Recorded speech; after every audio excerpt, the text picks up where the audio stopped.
McCartan with the Canadian Press.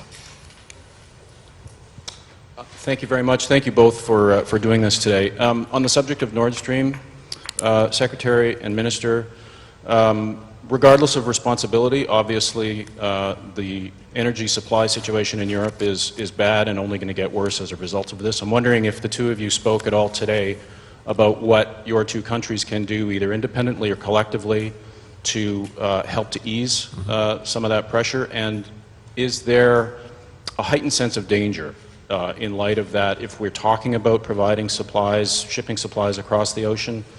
Is it as simple as that, or is it more complicated now as a result of these attacks? I think first it's important to make clear that these pipelines, that is Nord Stream 1 and Nord Stream 2, were not pumping gas into Europe at this time. Nord Stream 2 never became operational, as is well known.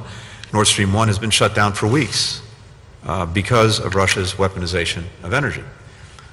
What we've been doing, and we've also been working on this together for many, many weeks, as we saw the Russian aggression in Ukraine and as we saw the ongoing weaponization of energy by Russia, is to work very closely with European partners as well as countries around the world to make sure that there is enough energy on world markets. And so we've significantly increased our production as well as making available to Europe liquefied natural gas. And we're now the leading supplier of LNG to Europe to help compensate for any gas or oil that it's losing as a result of Russia's aggression against Ukraine. We've worked to release oil from our Strategic Petroleum Reserve to make sure as well that there was oil on the markets and to help keep prices down.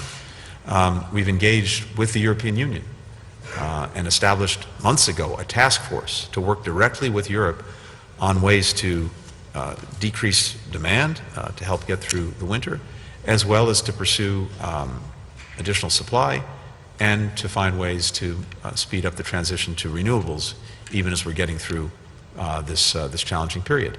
So all of that work is ongoing. My own sense, and I mentioned this the other day, is, look, there's a lot of hard work to do to make sure that countries and partners get through the winter. Europe itself has taken very significant steps to both decrease demand, but also look at ways to pursue the transition to renewables at the same time.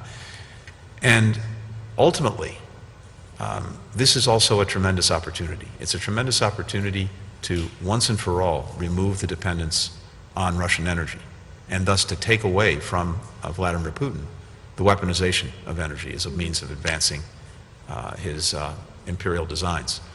That's very significant, and that offers tremendous strategic opportunity for the years to come.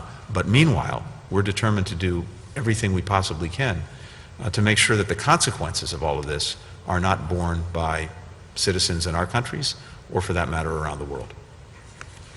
So to add to that, indeed, we have increased